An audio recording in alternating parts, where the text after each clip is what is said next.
Welcome to the Gavel. I'm Linda Akibi. The National Assembly is still on recess, but some committees are holding meetings and engaging in legislative business. The House of Representatives Ad Hoc Committee investigating the management of Petroleum Subsidy met twice during the week. However, the meetings were not entirely fruitful, as some of the government officials invited did not attend the engagement. The House of Representatives directed this ad hoc committee to investigate the petroleum subsidy regime from 2017 to 2021, following a motion by a lawmaker, Mr. Ose Ogun.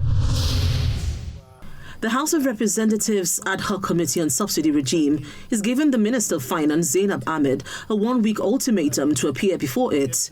The committee gave the ultimatum after the minister failed to honor its invitation but sent a representative instead. The committee is investigating the total amount released from other accounts for subsidy other than the consolidated revenue account. Members are also requesting for a list of the beneficiaries of the subsidy payments. This issue is very, very serious and demands the concern of everybody. Director, this committee will listen to you, that you are here, but the Honorable Minister has to appear before this committee and we'll give you a date when she will come. You will speak to why the Minister is absent today, explain to the committee, and you also give us a brief of what you know about the subsidy braha or any other issue surrounding DSDP that you know as per the letter communicated to you. I'll painstakingly take time to read through some of the key issues this committee wanted to know from the Minister of Finance. And then I'll give you time to speak and we'll discharge you so that on the date so appointed, you and the Honorable Minister will be here. And if she's going to vacate to enable us to engage you properly, then she should tell us that henceforth you'll be appearing on her behalf. Let's take a look at some happenings in the Senate during the week. Good morning, everybody. Worried about the increasing rate of illicit drugs and trafficking, the Senate has organized a national summit to curb the menace of drug abuse in the country. Critical stakeholders describe the event as a proactive approach to finding solutions to the problem of drug abuse in Nigeria. What it requires is coordination. If all of us in this room coordinate our powers against drug, I think we'll be able to stamp out this menace from our country. You know very well that drug is fueling the banditry, fueling terrorism, and fueling violence in homes. So if we can join hands together and try to see how we take drugs away from the streets, take drugs away from children, take it away from trafficking and take it away from market, I think we have a better home and a better society to live in.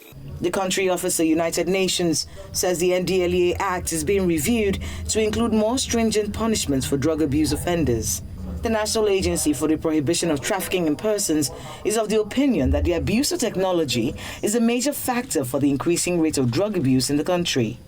The representative of the Director General of NAPTIP, Helen Osareme, says all crimes are interwoven and moral decadence in the country is due to the abuse of technology. She advises parents to take full responsibility and be conscious of how their children make use of technological gadgets. The use and abuse of technology in our homes, because we are saying that home is the basic place where drug abuse, where it starts. As parents, do we play our roles the right way we are supposed to play our roles as parents? The Senate Public Accounts Committee has launched an investigation into the application of service-wide votes by federal government ministries, departments, and agencies. The committee believes that there is need to open the books to find out which agencies got funds from the service-wide votes, the process for disbursing the monies, and how they were spent. We spoke with the chairman of the Senate Committee on Public Accounts, Senator Matthew Urhogide, to learn more about this investigation. When you see recurrent expenditure having to do with personnel and overhead costs, and then you see capital expenditure, all right? Those are the three major headings, okay? That you see that all our issues concerning remuneration, concerning the day-to-day running of our MDAs, and of course capital projects too that will bring new lease of life to our people. All right, you look at them. And then when you come to some areas, you call statutory transfers. This one goes to this agency, one goes to NDDC, this one 1% basic health. You see the one that is going to North-East Development Commission. And then you come and see to service-wide votes. That money that is budgeted there, we took time to look at the quantum of money that is put on the service-wide votes. Yeah, that last year, it was 758 billion. The clear understanding of what service-wide vote is money that is put in a basket to meet things that were not seen. So for unforeseen circumstances that may arise, either to meet up with shortfalls in the current expenditure, that is personnel costs, all right, and then of course overhead. When you get shortfalls in overhead, so both overhead and personnel costs, so that is you go to service-wide votes and get some money to meet. And then we go to the capital side. Oh, we are building certain projects. We never expected that the money will be, so you go to service-wide votes. There could be things too that will just come up. The president, in his wisdom, thinking that this is what has to be done, they do an application or do a request. Okay, it gives approval. It is released. All right, service-wide vote by the Accountant General's office that mediates it with the minister, with the Ministry of Finance. Okay, so the Accountant General's office is under the office of the, it's under the Finance Ministry or under the instruction of the Minister of Finance. So that disbursement has been coming over the years. So money you spend for service-wide vote has really not been too visible to the standing committees that superintend these different agencies. What am I saying? If, for instance, you have to send money, take money from service to mission force in military operations, maybe it's the Nigerian Army or Navy or Air Force, they have their own statutory allocation of budgets. But when the Air Force is making a request, for instance, all right, not budgeted for, they made the request to Mr. President. Mr. President approves and says, go ahead. They give them the money. When you are doing budget performance in the course of the year, to see releases against the goals for which the money was budgeted, you are seeing budget performance. They will tell you what was budgeted for us in personnel. This is what was budgeted for us in capital. All right? This is what we have done. This is what we have received. They don't tell you. We make special requests. So from the basket, from that pool, we're giving some money. All right? So it, so to speak, was an opaque spending. And it struck my attention the year before the last 758, after which I now found out that service-wide had gone to 1.3 trillion. In the 2022 budget. 1.3 trillion. Not even defense has that kind of budget. Defense budget is in the neighborhood of 800 billion. The Ministry of Transportation, for instance, maybe 400 billion, 407, 420 billion. If you check health, the same thing, 400 something billion. All right? So if you check, with disbursement or service-wide vote, should be able to elicit the interest of anybody who is spending who is studying our expenditure profile. So that's why I said, that happened in 2017 when I took over. My interest, I didn't understand it as much as I do now. To say, Accountant General, it is you that, it's your office that releases money for service-wide votes. So let us know what it has been from 2017 to 2021. All so releases. That's the scope of the investigation. Yes, now. Because in 2017, I had gotten from 2015, from 2014 to 2015, 2016, 2017. So I had a picture. And we invited all the agencies that were beneficiaries, okay, right, from releases, from service-wide votes. Whether it is military pension, whether it is PENCOM, whether it's PITAD, all of them got money. whether it's amnesty, what you got. The office of the special assistant, senior special assistant to the president, or SDG, all of them got money on service-wide votes. So the accountant general got the information back, classified as releases to meet with recurrent, releases to meet with capital. From 2017 to 2020, I got that already. And then I have written back again to the accountant general. I want 2021, so that we have a profile for about 5 years. So when we demanded for it, but of course they will tell you give us time. Okay? And what we're asking for, tell us the agencies you get the money to, including the office of accountant general. All right? And all those that you release the money to from service-wide votes, we are writing to them. Confirm receipt that you got this money.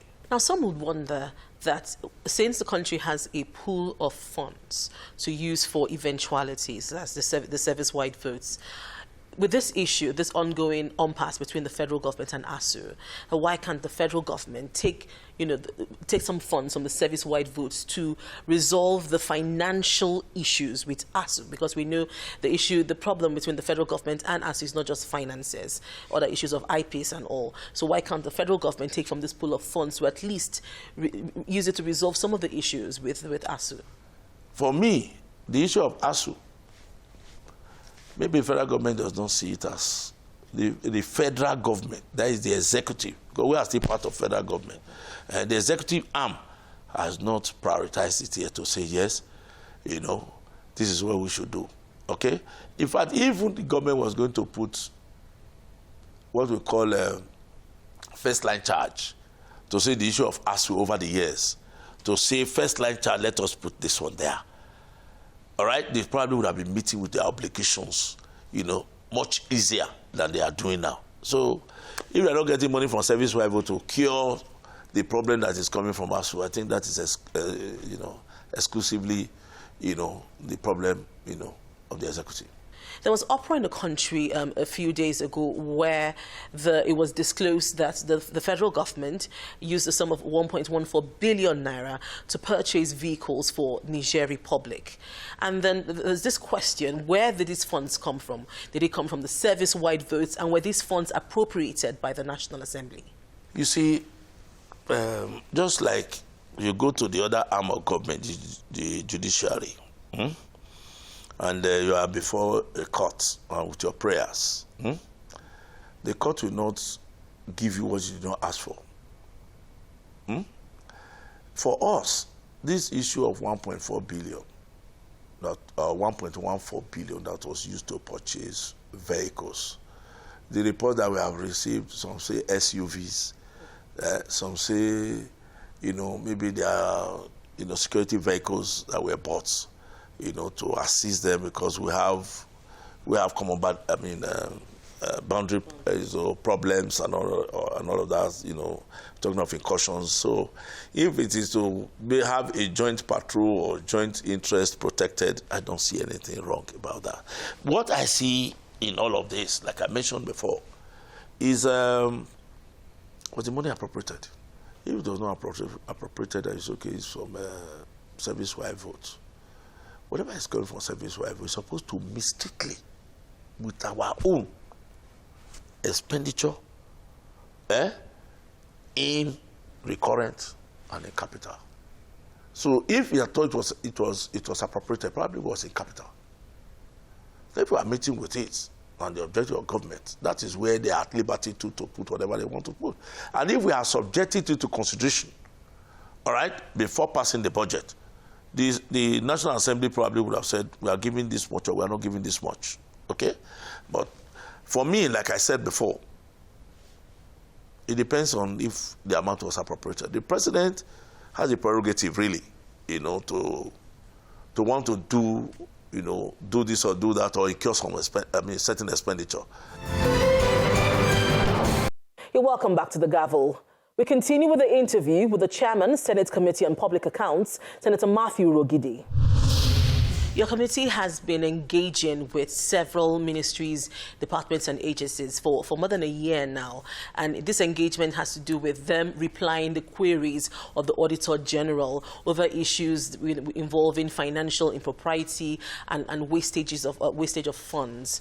So far, what have been the major findings or observations during these engagements with these MDAs? One, there has not been adherence to extant acts. People still spend money outside of budgetary provision. MDAs. So when you ask them, you did this, yes, where did you get the money from? Bring the budget, let us see it. They say, we did it. So that is extra budgetary spending. Extra budgetary spending, which is called an offense when it comes to financial regulation. Okay? Or it's an offense against the Appropriation Act itself. Okay? So many of them didn't know why they will get the money from internally generated revenue. And if the law, the Fiscal Responsibility Act says, if you are a government enterprise that has access to get your money and you are getting some level of comfort from imbalance from revenue and expenditure, then in which case you have operating surplus. 80% of that money you get paid to the Consolidated Revenue Fund. Okay? That's the way you get the money to, to service the budget that we're talking about.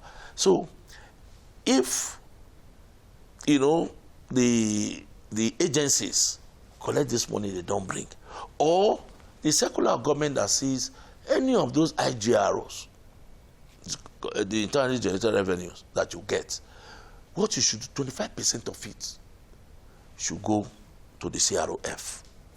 Again, the regulation is still there that if you are fully funded by government, 100% should pay back. It's only when you are partially funded, you take 75% and pay 25%. So all these are laws, all these are regulations, guiding our revenue and expenditures. But you see, what we have found out, majority of these agencies run foul, they foul of these provisions. Or why should you spend 100 million naira purchasing things? Because every capital expenditure that is made by government, it's expected that a certain percentage will come back in taxes. 7.5% VAT, 5% goods supplied, 10% if they are consultancy services, okay? 1% stamp duty, and so on and so forth. These are the tax components of government expenditure. When government spends money, when government spends 100 naira, they expect that 18 naira 50 kobo will come back again to government coffers through taxes. Many of them will pay for these services and not take care of the tax component that's supposed to come from government. Either they understate it or they don't even state it at all. So now it is this committee now we have found out that they are now beginning to know, oh, we didn't know. So we're even paying without vouchers. When you bring goods to the store, you're supposed to take it on ledger charge. So when you ask them, we didn't know. So there are no proper records. So what we have found out is a public accounts committee is not really to use ledger amount to kill people, but to be able to correct our processes and procedures. This is the way it is. This is what the law says. Many of them, professors, vice chancellors, you are seeing permanent secretaries of government, ministries, and all of that who are accounting officers. That's why you are the one that authorizes, all right, money to be spent. Therefore, we hold you responsible for any violation of our acts or regulations. But you must know, that's why in public accounts, we don't invite subordinates. We invite those heads. For instance, we don't have any business with political opponents like ministers. The public secretaries will come when it comes to ministries. So when we bring them, this is what it is. So the committee is not only with the result of finding fault, but to correct them. So we didn't know. And many of them too have not acquitted themselves with the provisions of the laws that we have and regulations. They don't. So we have found out that, putting it totality, there has been a lot of leakages running into trillions of naira. I can assure you, for instance, if you look at expenditure profile for a budget of 17 trillion, there is no way government will not have lost about 5% minimum to all these leakages. So, but we are now beginning to correct them. Take, for instance, you have a capital project. You are building Second Niger Bridge, for instance.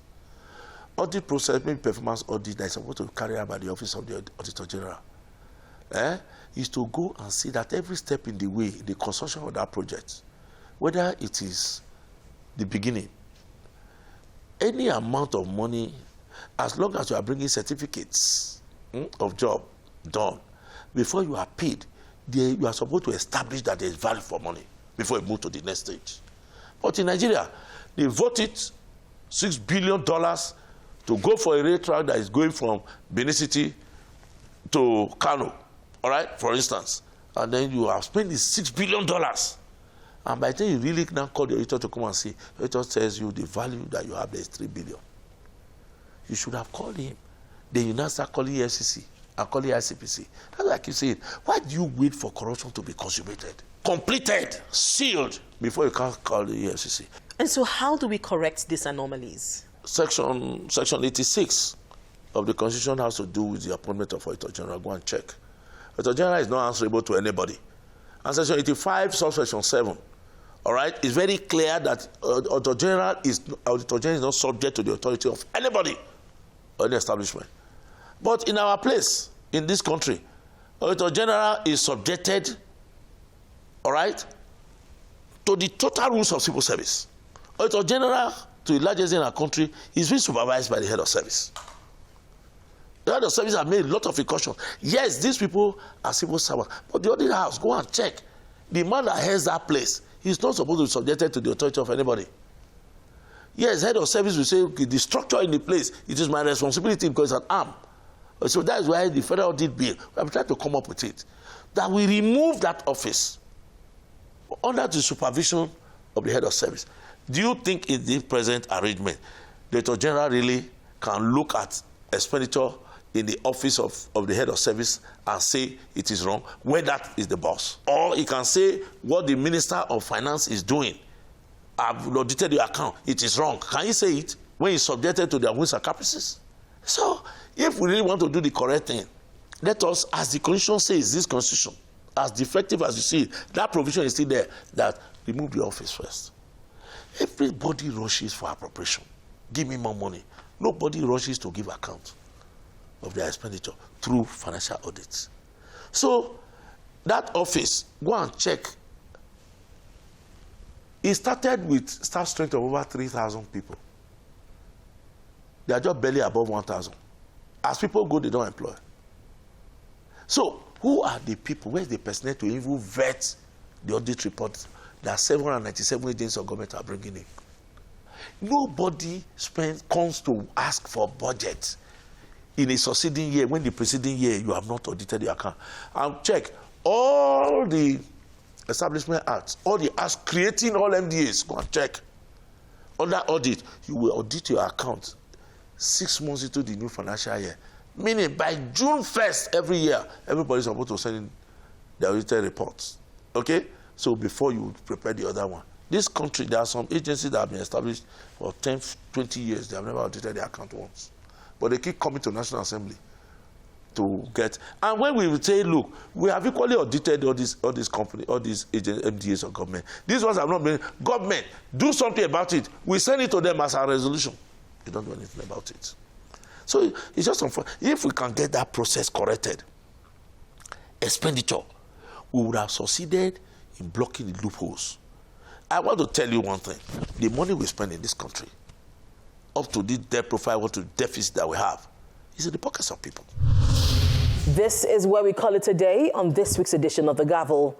If you have any views on any of the issues discussed, please email us on thegavel@channelstv.com. Thank you for staying with us and see you again next week.